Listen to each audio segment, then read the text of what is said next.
के साथ नक्सलियों ने बीजेपी नेता की हत्या की वारदात को अंजाम दिया है। कौशलनार के पास नक्सलियों ने बीजेपी नेता को गोली मारकर मौत के घाट उतार दिया। कौशलनार बाजार में प्रचार करने रतन दुबे गए हुए थे तो कौशलनार के पास नक्सलियों ने कुल्हाड़ी मारकर हत्या की है। तो बीजेपी के जिला उपाध्यक्ष थे रतन दुबे, जिला पंचायत सदस्य भी रतन दुबे रह चुके हैं। बस्तर आईजी सुंदरराज ने पुष्टि की है इस घटना की। तो नक्सलियों ने एक बड़ी वारदात को अंजाम दिया है, बीजेपी नेता की हत्या कर दी गई है। तो रतन दुबे बीजेपी के जिला उपाध्यक्ष थे, जिला पंचायत सदस्य भी थे। तो वहीं बीजेपी नेता की हत्या पर रमन सिंह ने ट्वीट किया है। हत्या को बीजेपी ने टारगेट किलिंग बताया है। अपराधियों को उल्टा लटकाकर करेंगे हिसाब, ये कहना है रमन सिंह का। ट्वीट के जरिए उन्होंने ये बात कही। उसके साथ ही प्रदेश प्रभारी ओम माथुर ने भी इस घटना की निंदा की है। तो अपराधियों को उल्टा लटकाकर हिसाब किया जाएगा। बीजेपी नेता की हत्या पर रमन सिंह ने ये ट्वीट कर लिखा है। बीजेपी इस हत्या को टारगेट किलिंग बता रही है। प्रदेश प्रभारी ओम माथुर ने भी इसकी निंदा की। और देखिए, डॉक्टर रमन सिंह छत्तीसगढ़ के पूर्व सीएम है। ट्वीट में लिखते हैं कि बीजेपी छत्तीसगढ़ के नारायणपुर विधानसभा के संयोजक। तो देखिए ओम माथुर का ट्वीट और इसके साथ ही पूर्व सीएम डॉक्टर रमन सिंह ने इस घटना को लेकर ट्वीट किया है और इस घटना की निंदा की है। टारगेट किलिंग बीजेपी इस घटना को बता रही है। तो वहीं प्रदेश प्रभारी ओम माथुर ने इस मामले को लेकर क्या कुछ कहा है वो भी सुनवाते हैं। जिले के उपाध्यक्ष श्री रतन दुबे जो एक इंटीरियर गांव में कार्यकर्ताओं की बैठक ले रहे थे, उस समय नक्सलियों ने कुल्हाड़ी से उन पर आक्रमण किया, शरीर के कई टुकड़े किए। ये निर्मम हत्या की गई है। मैं कार्यकर्ताओं से और बाकी मेरे पार्टी के नेताओं से अपील करता हूं कि वो इस हत्या का बदला निश्चित हम लेंगे चुनाव में जिता करके। और इससे बड़ा कोई नहीं होता। पूरी भारतीय जनता पार्टी इस परिवार के साथ है। भारतीय जनता पार्टी, और मुझे लगता है कि नक्सलवादी इस समय हताशा में है।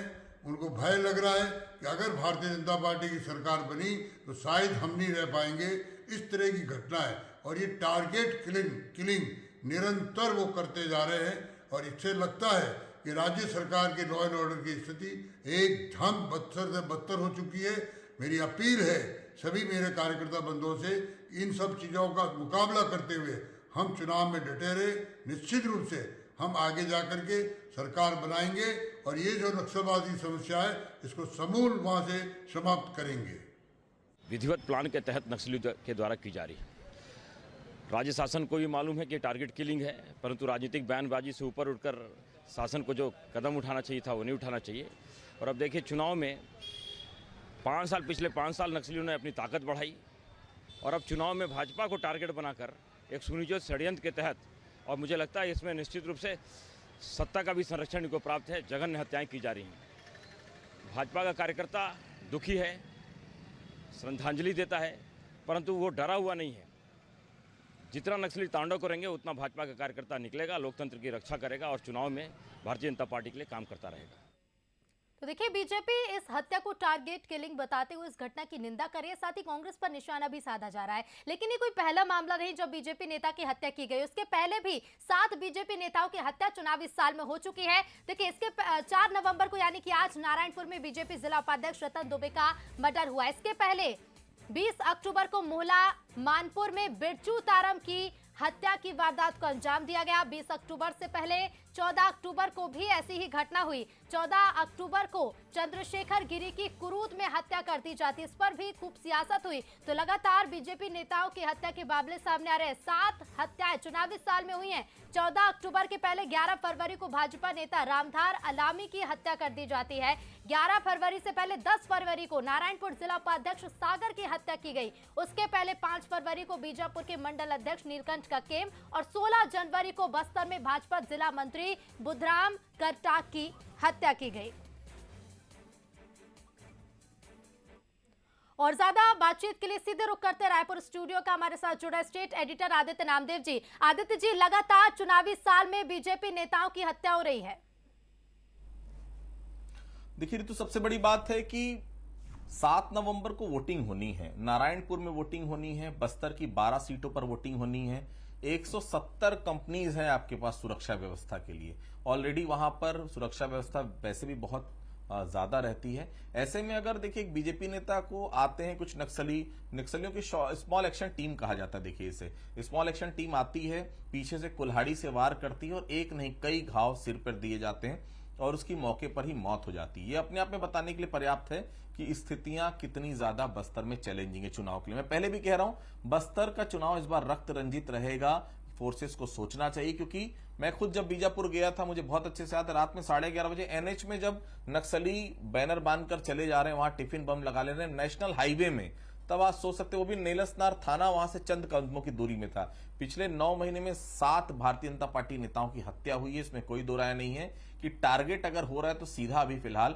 बीजेपी के नेताओं पर हो रहा है। उसके पीछे का कारण भी मैं आपको जरूर बताना चाहूंगा। अमित शाह आए थे, उन्होंने बहुत साफ किया था कि हमारी सरकार आएगी तो हम नक्सलवाद का खात्मा कर देंगे। यही वो सबसे बड़ा कारण है जिसके चलते नक्सली जो है भारतीय जनता पार्टी के नेताओं को ज्यादा चुन चुन कर जो है वो निशाना बना रहे। नावेद मेरे साथ मौजूद हैं, नारायणपुर से हमारे सहयोगी हैं, हमारे संवाददाता हैं। नावेद, भारतीय जनता पार्टी के एक और नेता की हत्या, क्या माहौल है वहां पर और भारतीय जनता पार्टी किस तरह से इसका विरोध प्रदर्शन कर रही है? नावेद, देखिए पूरा मामला नारायणपुर आती है और यहाँ पर पूरा बीजेपी पूरा दुखित है और इस घटना को लेकर काफी दुख है और इस घटना को लेकर टारगेट किलिंग बता रही है बीजेपी के बड़े नेताओं भी और यहाँ के लोग भी काफी सद्भावपूर्वक यहाँ पर चुनाव को मजबूत बनाने के लिए कर रहे हैं और जिसे आने वाले 3 दिन में यहाँ की मतदान होनी है। नावेद, ये कहाँ गए थे प्रचार में? क्या कोई इनके साथ कोई सुरक्षा कर्मी नहीं था? क्योंकि हमारे पास जैसे जानकारी कि कोई भी प्रचार के लिए जाता है तो सुरक्षा उसको जरूर मुहैया कराई जाती, क्या इनको सुरक्षा नहीं दी गई थी? जी, इस बात की जानकारी सामने आ रही है कि वो इस जगह पे प्रचार करने के दौरान अनुमति नहीं मिलती है। इस बात की सूत्रों के हवाले आ रही है कि अभी ऑफिशियली इस बात की पुष्टि नहीं है।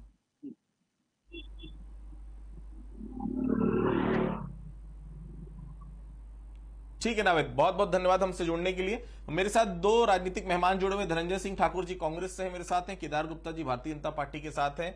धनंजय जी, सुरक्षा नहीं दे पा रही क्या सरकार? अगर इस प्रकार से नेताओं की हत्या होगी तो बस्तर में शांतिपूर्ण चुनाव कैसे संपन्न हो पाएगा? धनंजय जी, देखिए आदित्य जी, जो 15 साल में रमन सिंह की सरकार के दौरान जो नक्सलवाद बढ़ा था, नक्सली आतंक जो बढ़ा था, उसको खत्म करने के लिए 5 साल में भूपेश बघेल जी की सरकार ने बहुत काम किया है। ये केंद्र सरकार की रिपोर्ट भी बताती है और निश्चित तौर पर जो घटना हुई है वो बहुत दुखद घटना है। भारतीय जनता पार्टी से अपने नेता बता रही है, उनका अलग विषय, लेकिन वो छत्तीसगढ़ का नागरिक था और छत्तीसगढ़ की नागरिक की हत्या नक्सलियों ने की है।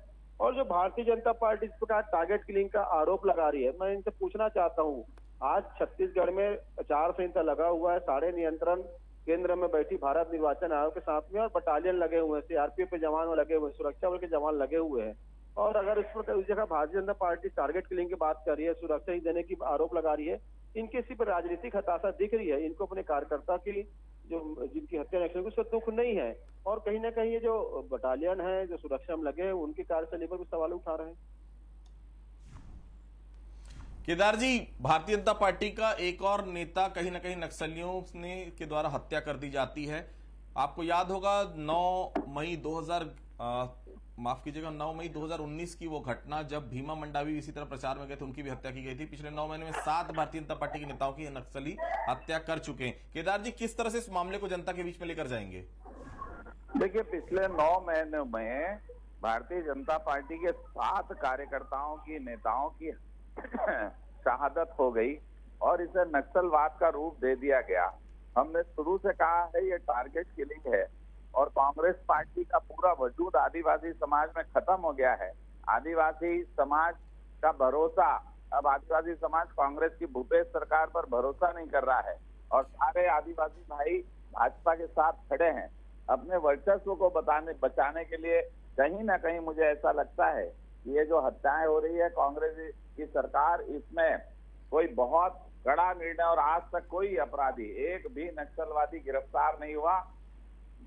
7 हत्या होने के बावजूद हमारे साथी दुबे जी की हत्या निश्चित रूप से, नृशंस रूप से नक्सलवादियों ने की और ऐसे समय पर की जब वो चुनाव का प्रचार कर रहे थे। आप सभी को मालूम है कि पिछले महीना मोहला मानपुर में हमारे एक साथी बिरजू तारम की हत्या कर दी गई और वो भी हमारा चुनाव प्रचार कर रहे थे। इसके कुछ दिन पहले मोहला मानपुर में सरयू टेकाम नामक व्यक्ति ने भाषण दिया था कि कोई यहाँ भाजपा का प्रचार प्रसार करेगा तो उसको काट डालेंगे, मार डालेंगे। और वहां पर इंद्र साहब मंडावी जो विधायक हैं वो भी कांग्रेस पार्टी के, वो भी वहां मौजूद थे, परंतु फिर भी कांग्रेस पार्टी ने कोई कार्रवाई नहीं की। और बिरजू तारम की हत्या के बाद जो नक्सलवादियों ने पर्चा जारी किया था, उसमें बिरजू तारम की हत्या के बाद वही भाषा लिखी थी जो सरयू टेकाम। क्या चुनाव आयोग से सुरक्षा के लिए एक बार फिर से मांग करेगी भारतीय जनता पार्टी, केदार साहब? देखिए, लगातार हम सुरक्षा की मांग कर रहे हैं, पर अगर टारगेट किलिंग की बात आती है तो इतना बड़ा क्षेत्र है, अगर सरकार की इच्छा शक्ति नहीं है, सरकार चाहती नहीं है कि ऐसी हत्याएं रुके, तो मुझे ऐसा लगता है ये राजनीतिक टारगेट किलिंग है। और भारतीय जनता पार्टी कार्यकर्ता धनंजय जी, क्या वाकई में टारगेट किलिंग कर रही है सरकार, करवा रही है सरकार? बड़ा आरोप लग रहा है सरकार के ऊपर, धनंजय जी। चाहे मानपुर मोहल्ला की घटना हो, चाहे नारायणपुर में आज जो घटना हुई हो, इस षड्यंत्र के पीछे भी भारतीय जनता पार्टी की गंदी मानसिकता होगी। जैसे भाजपा के षड्यंत्र के चलते जो झीरम घाटी कांड हुआ था, कांग्रेस के वरिष्ठ नेताओं के और सुरक्षा के जवानों की शहादत हुई थी, मैं पूरा आरोप लगा रहा हूं कि भारतीय जनता पार्टी इस प्रदेश में राजनीतिक रूप से खत्म हो गई है। आदिवासियों का विश्वास खो चुकी है, प्रदेश के किसानों का विश्वास खो चुकी है, और इस प्रकार से हत्या कराकर, हिंसा कराकर, दंगा कराकर, आगजनी करके, डरा कर, धमका कर राजनीति करने का जो शिक्षा है भाजपा की है, तो भाजपा है इसके पीछे हो गई। अगर टारगेट किलिंग की बात कर रहे हैं, सरकार पूरा की है, हम विपक्ष में हैं और ये सारा तांडव सरकार का ही है। चलिए देखिए, ऐसे विषय में राजनीतिक आरोप प्रत्यारोप से बढ़कर दोनों ही दलों को सोचना चाहिए। सरकार निश्चित तौर पर यहाँ पर कांग्रेस की है, और अगर इलेक्शन कमीशन फिलहाल अभी मालिक होता है, इलेक्शन कमीशन को भी बहुत गंभीरता से सोचना चाहिए कि आखिर इस प्रकार की घटनाएं क्यों हो रही है उस वक्त जब बस्तर में सुरक्षा घेरा सबसे मजबूत माना जाता है, वैसे भी चुनाव के समय। आप दोनों हमारे साथ जुड़े, आप दोनों का बहुत बहुत धन्यवाद। सीधे आपको मैं स्टूडियो लिए चलता हूँ Bhopal. Ritu, over to you. बिल्कुल, शुक्रिया आदित्य जी। तो देखिए, हत्या हुई और हत्या पर सियासत जैसे पहले भी होती रही है, सियासत अभी भी हो रही है। अब आगे इस पर क्या कुछ बयान